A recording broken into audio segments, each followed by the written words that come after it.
Students, आज हम इस वीडियो में बात करेंगे कि कैसे ह्यूमन बींग्स में डाइजेशन प्रोसेस होता है और जो कॉम्प्लेक्स फूड हम खाते हैं वो सिंपल फॉर्म में कन्वर्ट होकर हमारे बॉडी में एब्जॉर्ब एंड डिस्ट्रीब्यूट कैसे होता है। तो स्टूडेंट्स, आप यहाँ पे एक डाइजेस्टिव सिस्टम जो ह्यूमन बींग का उसका डायग्राम देख सकते हैं। तो यहाँ पे आप देख रहे हैं कि किस तरह से जो डाइजेस्टिव सिस्टम वो माउथ से स्टार्ट होता है और फिर वेरियस पार्ट्स में ये डिवाइड होकर के फाइनली एनस में ये एंड करता है। अब बीच में कुछ अदर ऑर्गन्स जैसे स्टमक है या स्मॉल इंटेस्टाइन है, लीवर है, ये सब ये देख सकते हैं। तो आप लोग को इससे अंदाज़ा हो गया होगा कि इन सारे ऑर्गन्स का ह्यूमन डाइजेस्टिव सिस्टम में यूज़ होता है और हम लोग जो फूड खाते हैं, ठीक है, उसका डाइजेशन जो है वो यही डाइजेस्टिव सिस्टम के थ्रू होता है। अगर हम बात करें फूड का, तो आप लोग जानते हैं कि जो फूड हम लोग खाते हैं वो बहुत ही कॉम्प्लेक्स फॉर्म में होता है, कॉम्प्लेक्स फूड होता है। तो उस फॉर्म को हमारा बॉडी जो है वो एब्जॉर्ब या यूज़ नहीं कर सकता है। तो उसके लिए उस फूड को सिंपलर फॉर्म में कन्वर्ट करना बहुत ज़्यादा ज़रूरी होता है, जो कि डाइजेस्टिव सिस्टम के थ्रू अचीव किया जाता है। इसके कन्वर्जन के लिए हमारे बॉडी में बायोकैटलिस्ट यानी कि एंजाइम्स पाए जाते हैं, जो कि हेल्प करते हैं कॉम्प्लेक्स फूड को सिंपलर फॉर्म में कन्वर्ट करने के लिए। इसके अलावा कुछ एसिड्स, अल्कलीज भी प्रेजेंट होते हैं जो कि डाइजेशन में हेल्प करते हैं। अगर हम बात करें डाइजेस्टिव सिस्टम का, तो वो माउथ से स्टार्ट होता है, फिर बीच में हमारे बॉडी में एलिमेंट्री कैनाल आता है जो, और फाइनली वो एनस में जाके एंड करता है। एलिमेंट्री कैनाल जो है वो लॉन्ग ट्यूब लाइक स्ट्रक्चर है और ये वेरियस रीजन्स में डिवाइडेड होता है, जैसे कि स्टमक है या स्मॉल इंटेस्टाइन है एट्सेट्रा, एंड उन लोग का अपना फंक्शंस होता है, ठीक है। वो फंक्शन के थ्रू जो है फूड को डाइजेस्ट करने का काम किया जाता है। माउथ से हमारा डाइजेस्टिव सिस्टम का प्रोसेस जो है वो स्टार्ट होता है। माउथ में हम क्या करते हैं, जो फूड है उसको इनटेक करते हैं थ्रू माउथ।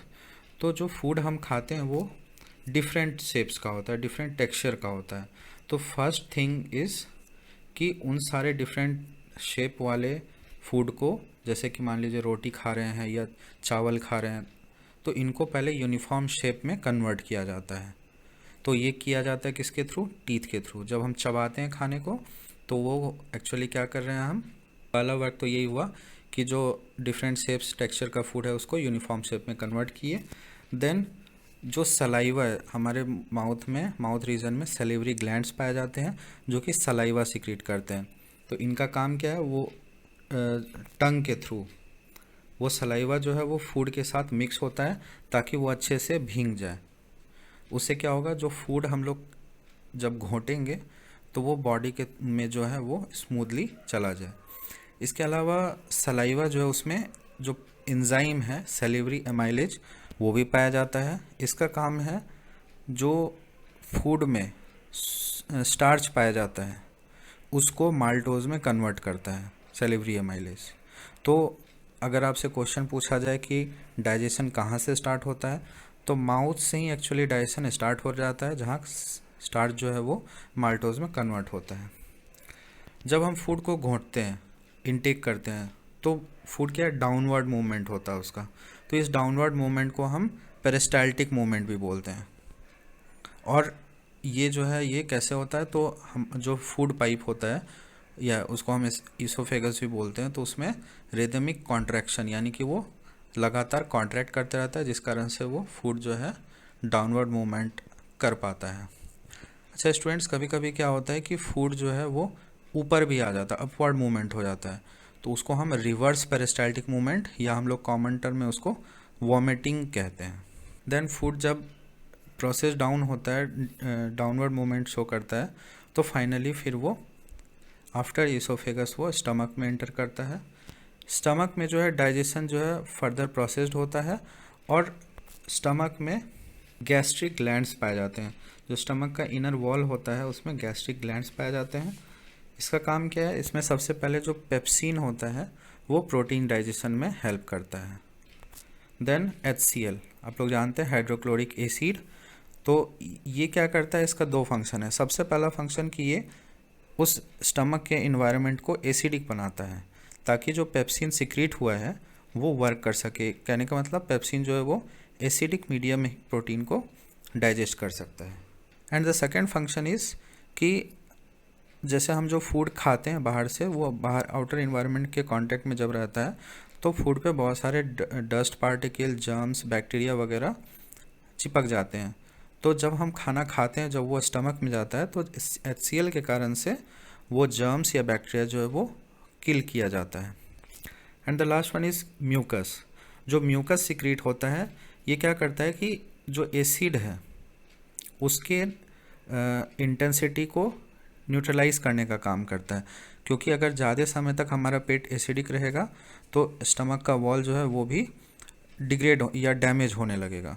तो म्यूकस जो है वो प्रोटेक्ट करता है उससे। देन स्टमक से फूड जो है वो सेमी डाइजेस्टेड होता है, फिर वो स्मॉल इंटेस्टाइन में एंटर करता है। स्मॉल इंटेस्टाइन जो है ये हमारे एलिमेंट्री कैनाल का लॉन्गेस्ट पार्ट होता है, और ये एक्सटेंसिव कॉइलिंग के फॉर्म में, यानी बहुत ज़्यादा कॉइल होकर के हमारे बॉडी में रहता है। स्मॉल इंटेस्टाइन जो वो डिफरेंट ऑर्गेनिज्म में डिफरेंट टाइप्स के होते हैं, जैसे कि हर्बीवोर्स में जो है, चूँकि वो लोग ग्रास खाते हैं तो सेल्यूलोज को डाइजेस्ट करने के लिए बहुत ज़्यादा टाइम लगता है, इसीलिए स्मॉल इंटेस्टाइन में उसका लेंथ जो है, स्मॉल इंटेस्टाइन का लेंथ जो है लंबा होता है। लेकिन मीट ईटर जो होता है, जैसे कार्निवोर्स, उसमें छोटा होता है। क्योंकि अगर स्मॉल इंटेस्टाइन का बात करें तो सबसे पहले बात आता है फैट्स का। तो फैट्स जो है ये, चूँकि जो फूड स्टमक से आया हुआ रहता है वो एसिडिक होता है, तो लेकिन फैट के डाइजेशन के लिए बेसिक मीडियम चाहिए होता है, एल्कलाइन मीडियम चाहिए होता है। तो उसमें बाइल जूस जो है, जो कि लीवर के थ्रू बनाया जाता है, बट गॉल ब्लाडर में जो रहता है वो bile juice alkaline medium provide करता है, ताकि फ़ैट का जो है डाइजेशन हो सके। तो फैट का जो डाइजेशन होता है वो एक्चुअली में इमल्सिफिकेशन ऑफ फैट्स कहलाता है, क्योंकि होता क्या है कि फैट्स जो है वो बहुत बड़े बड़े मॉलिक्यूल्स के फॉर्म में रहता है, उसके छोटे मॉलिक्यूल्स में कन्वर्ट किया जाता है। देन प्रोटीन्स जो है उसका डाइजेशन जो है वो कैसे होता है, तो पैनक्रिएटिक जूस जो है, पैनक्रिएटिक जूस ट्रिप्सिन नाम का एंजाइम रिलीज़ करता है, जो कि प्रोटीन को डाइजेशन में हेल्प करता है। और वही पैनक्रिएटिक जूस में एक लाइपेज एंजाइम भी होता है, जो कि इमल्सिफाइड फैट को डाइजेस्ट करने में हेल्प करता है। अगर हम डाइजेशन के फाइनल स्टेज का बात करें, तो जो स्मॉल इंटेस्टाइन है उसके इनर वॉल से भी इंटेस्टिनल जूस या इंटेस्टिनल एंजाइम जो है वो भी सिक्रीट होते हैं, जो कि फाइनल डाइजेशन, यानी कार्बोहाइड्रेट को ग्लूकोज में, फैट्स को फैटी एसिड और ग्लिसरॉल में, एंड प्रोटीन को फाइनली एमिनो एसिड में कन्वर्ट करता है। और यही इन तीनों मेन न्यूट्रिएंट्स का फाइनल डाइजेस्टेड फॉर्म है, जो कि हमारे बॉडी में डाइजेस्ट किया जाता है। डाइजेशन होने के बाद क्या होता है, एब्जॉर्प्शन। तो स्मॉल इंटेस्टाइन जो होता है उसका इनर वॉल जो होता है उसमें बहुत सारा फिंगर लाइक प्रोजेक्शंस होता है, जिसके अंदर ब्लड वेसल्स होता है। तो जो ये कंप्लीटली डाइजेस्टेड सिंप्लीफाइड फॉर्म जो है फूड का, ये उन ब्लड वेसल्स के थ्रू एब्जॉर्ब कर लिया जाता है, जो कि फाइनली मेन स्ट्रीम ब्लड में चला जाता है और उससे पूरे बॉडी में डिस्ट्रीब्यूट हो जाता है। और जो अनडाइजेस्टेड पार्ट रहता है फूड का, वो लार्ज इंटेस्टाइन में जो है चला जाता है। वहाँ पे बहुत मात्रा में वाटर भी एब्जॉर्ब किया जाता है, जिस कारण से वो जो अनडाइजेस्टेड पार्ट है, बिकॉज ऑफ वाटर, फिर वो एनस के थ्रू जो है रिलीज कर दिया जाता है। फ्रेंड्स, लास्टली हम बात करेंगे कुछ गुड हेल्थ फैक्ट का। तो जो हम खाना खाते हैं उससे बहुत ज़्यादा चांस होता है कि अगर हम अपने माउथ रीजन का अच्छे से ख्याल ना रखें तो डेंटल कैरीज या टूथ डिके हो सकता है। कहने का मतलब जो ऊपर का इनेमल, जो वाइटिश पोर्शन होता है टीथ का, वो डिग्रेड हो सकता है। ऐसे होता है, तो जो हम खाना खाते हैं हो सकता है कुछ पार्टिकल जो है वो दांत में रह जाए, दांत के बीच में फंसा रह जाए। तो बैक्टीरिया जो है वो उसको जब वो उस पर खाता है, फीड करता है, तो एसिड रिलीज़ करता है। उसी कारण से जो टीथ है उसका डिके होना या सड़ना ये हो सकता है।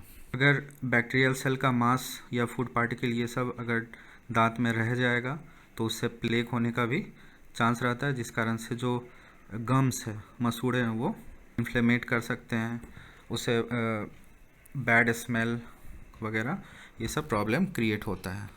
तो करना क्या है, इसका सॉल्यूशन क्या है? सिंपल सा सॉल्यूशन है, को ब्रश करते रहना है, खाने के बाद हमेशा ब्रश करना है, या नहीं तो जो सुबह उठने के बाद तो लोग करते ही हैं, रात में सोने से पहले भी एक बार ब्रश कर लेना है ताकि टूथ डिके से बचा जा सके। सो स्टूडेंट्स, आप लोग को ह्यूमन डाइजेशन समझ में आ गया होगा। नहीं आया तो वीडियो को वापस से रिवाइंड करके देख लेना। एंड नेक्स्ट वीडियो में पार्ट 1 एंड पार्ट 2 दोनों से रिलेटेड MCQ क्वेश्चन अपलोड हो जाएगी। सो दोनों पार्ट्स को अच्छे से समझकर याद कर लेना और क्वेश्चंस लगाना। अभी तक अगर आपने इस चैनल को सब्सक्राइब नहीं किया है तो कर लो, ताकि अपकमिंग ट्यूटोरियल्स के लिए आपको नोटिफिकेशन मिल जाए। और हाँ, अपने फ्रेंड्स को भी ज़रूर शेयर करना। Thank you.